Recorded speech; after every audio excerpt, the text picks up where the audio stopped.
ವೀಕ್ಷಕರೇ, ಮತ್ತೊಂದು ವಿಡಿಯೋಗೆ ಎಲ್ಲರಿಗೂ ಆತ್ಮೀಯ ಸ್ವಾಗತ. ಹಾಗೆ ಲಕ್ಷ್ಮೀ ನಿವಾಸ ವೀಕ್ಷಕರಿಗೆ ಗುಡ್ ನ್ಯೂಸ್ ಅಂತಾನೆ ಹೇಳ್ಬೋದು. ಹಾಗೆ ನಿಮ್ಮ ನೆಚ್ಚಿನ ಸೀರಿಯಲ್ಗಳ ವಾರದ TRP ಲಿಸ್ಟ್ ಇದೆ. ಹಾಗೆ ಇದೇ ಮೊದಲ ಬಾರಿಗೆ ನಮ್ಮ ಚಾನೆಲ್ ನೋಡ್ತಾ ಇದ್ರೆ ಪ್ಲೀಸ್ ಸಬ್ಸ್ಕ್ರೈಬ್ ಮಾಡಿ, ಹಾಗೆ ಪಕ್ಕದಲ್ಲಿರುವ ಬೆಲ್ ಐಕನ್ ಒತ್ತಿ. ಕನ್ನಡದ ಕಿರುತೆರೆಯ ಸೀರಿಯಲ್ಗಳ ಲೆಕ್ಕಾಚಾರ ಹಾಗೂ ಹಗ್ಗ ಜಗ್ಗಾಟ ವಾರದಿಂದ ವಾರಕ್ಕೆ ಏರುಪೇರು ಆಗುತ್ತಾನೆ ಇರುತ್ತೆ. ಯಾವ ಧಾರಾವಾಹಿಗಳನ್ನು ವೀಕ್ಷಕರು ನೋಡಿ ಹಾರೈಸುತ್ತಾರೆ ಎಂದು TRPಯಲ್ಲಿ ಮೂಲಕ ತಿಳಿಯಲಾಗಿದೆ.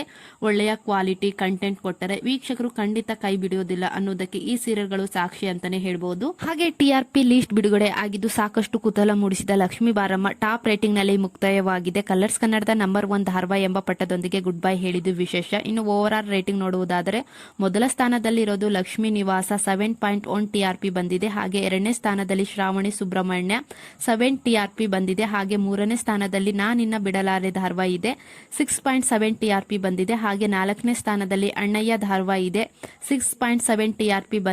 ಹಾಗೆ ಐದನೇ ಸ್ಥಾನದಲ್ಲಿ ಅಮೃತಧಾರೆ ಧಾರಾವಾಹಿ ಇದೆ, 6.1 TRP ಬಂದಿದೆ. ಹಾಗೆ ಆರನೇ ಸ್ಥಾನದಲ್ಲಿ ಲಕ್ಷ್ಮೀ ಬಾರಮ್ಮ 5.3 TRP ಬಂದು ಮುಕ್ತಾಯಗೊಂಡಿದೆ. ಹಾಗೆ ಏಳನೇ ಸ್ಥಾನದಲ್ಲಿ ಬ್ರಹ್ಮಗಂಟು 5. TRP ಬಂದಿದೆ. ಹಾಗೆ ಎಂಟನೇ ಸ್ಥಾನದಲ್ಲಿ ಭಾಗ್ಯಲಕ್ಷ್ಮಿ 4.5 TRP ಬಂದಿದೆ. ಹಾಗೆ ಒಂಬತ್ತನೇ ಸ್ಥಾನದಲ್ಲಿ ಪುಟ್ಟಕ್ಕನ ಮಕ್ಕಳು 4.4. ಹಾಗೆ ಹತ್ತನೇ ಸ್ಥಾನದಲ್ಲಿ ನಿನಗಾಗಿ 4.1 ರೇಟಿಂಗ್ ಪಡೆದುಕೊಂಡಿದೆ.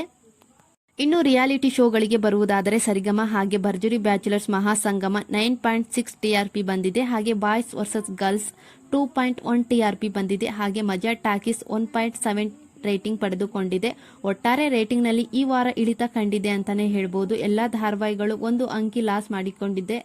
ಇದಕ್ಕೆ ನಾನಾ ಕಾರಣಗಳು ಇರುತ್ತೆ. ಹಾಗೆ IPL ಮ್ಯಾಚ್ ಕೂಡ ಕಾರಣ ಆಗಿರ್ಬೋದು ಅಂತಾನೆ ಹೇಳ್ಬೋದು. ಹಾಗೆ ನಿಮ್ಮ ಫೇವರೇಟ್ ಸೀರಿಯಲ್ ಯಾವುದು ಅಂತ ಕಮೆಂಟ್ ಮಾಡಿ ತಿಳಿಸಿ.